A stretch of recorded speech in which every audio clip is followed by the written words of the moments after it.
Hi guys, good day everyone. So, guys, magbibigay lang ako ng idea kasi marami ako nakikitang tinatanong nila ako, or yung iba naman curious, out of curiosity siguro nagtataka sila ba't ako nakasuit.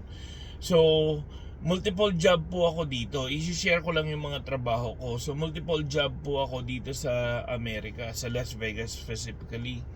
So, ang full-time job ko is ito. Ito yung full-time job ko. Limo driver ako dito sa Las Vegas.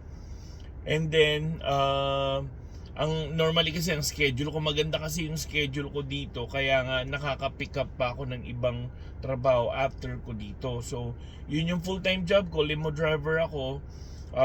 From dalawang schedule ko ngayon, 5 a.m. to 1 p.m. and then 7 a.m. to 3 p.m. Yun yung full-time job ko. So after ng 1 p.m. minsan 1 or 3 p.m. after ng 3 p.m. pwede pa rin ako pumick up ng another shift. Ngayon papasok yung banquets on-call position ko. So may mga instances na kailangan nila ng extra manpower, ng extra person na tumulong. So minsan nagja-jump in ako sa mga additional shift or something like that, na may nag-call off or something. Doon ako pumapasok, or may mga instances naman na pinapasok ko talaga siya sa schedule ko kung tingin kong hindi kakayanin ng araw ko, kasi may mga araw kaming slow dito sa limo driving. Pagka slow kami dito, pumipick up ako ng additional, like kunyari yun nga, may opening sila, mga ganon. So yun yung on-call. Kasi ang kinaganda ng on-call position, pwede kang multiple properties.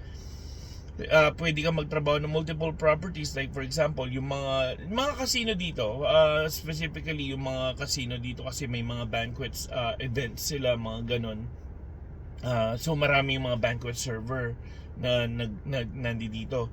And then yung extra side hustle ko is yung nagdi-DJ ako paminsan-minsan sa mga class reunion, wedding, birthdays, mga ganyan. Sa mga casino din, sa mga local, normally sa mga local casino, kasi yung mga nandito sa strip medyo mahigpit sila sa mga nagdi-DJ. Ako kasi parang side hustle lang siya.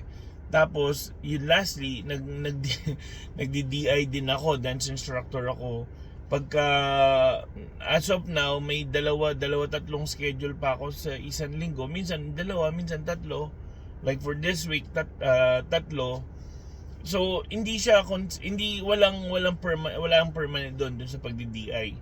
So yun yung mga ginagawa ko, kasi sabi ko nga, nandito na ako ba't di ko pa samantalahin yung chance na nandito na ako, nandito na sa harapan ko, plus hindi ka naman nangaargabyado ng tao, pinagpapaguran mo naman, pinagtatrabawan mo naman yung kita, di ba?